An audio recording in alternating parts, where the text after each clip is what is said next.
So hi friends, ఈరోజు big boss episode విషయంకి వచ్చేస్తే ఇది బిగ్ బాస్ కాదు, హాస్టల్ బాస్ అని చెప్పాలన్నమాట. లేకపోతే హాస్టల్ వార్డెనో లేకపోతే ఏదో పార్కో అని పెట్టాలి. ఈ అమ్మ జీవితం ఏటో బాబు అసలు. ఈ రీతు ధీమాన్ పవన్ సంగడేటో నాకు అర్థం కాదు. ఈ ప్రేమ గోరింకల్లాగా ప్రేమ జంటల్లాగా పట్టాపరమే. పట్టాపరం అమ్ముకున్నా మనకి ఇంకా ఈ సేల్ అవుదేమో. ఏంటో ఇది నాకు అసలు అర్థం కాదు. ఆ ఇంకా ఎపిసోడ్ విషయానికి వచ్చేస్తే మనకి భరణి శ్రీజ రీఎంట్రీ విషయం తెలిసిందే కదా. భరణి, నిఖిల్ అండ్ మనకి ఇమాన్యుల్ ఈ ముగ్గురు కలిసి భరణి వైపున హెల్ప్ చేయడానికి వచ్చారు. అండ్ శ్రీజ, ధీమాన్ పవన్ అండ్ గౌరవ్ శ్రీజకి హెల్ప్ చేయడానికి వచ్చారు. టాస్క్ జరిగింది అనమాట. ఈ టాస్క్ కూడా చాలా పెంట అయింది. రబ్బర్ బండ్ సాగదీసినట్టు సాగదీశారని చెప్పాలి ఈ టాస్క్ ని.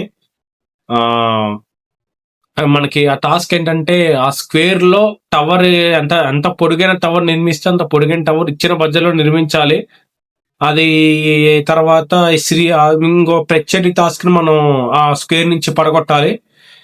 ఈ గౌరవ్కిని మన సోల్జర్ కిని మన సుమన్ కి చాలా పెద్ద గొడవ అయింది.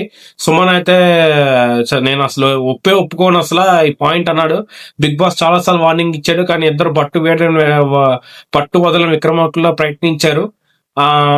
కాబట్టి మాధురిని ఇచ్చారు ఆప్షన్. వీళ్ళిద్దరు మాధురిని ఎంచుకున్నారు, భరణి శ్రీజ. మాధురి ఎంచుకుంటే మాధురి శ్రీజాకి సపోర్ట్ చేసింది. ఎందుకంటే టవర్ కొంచెం 10% టచ్ అయినా టవర్ నిర్మించారు. కొంచెం 4 feet ఉంది, వీళ్ళు అసలు 1 feet ఉంది.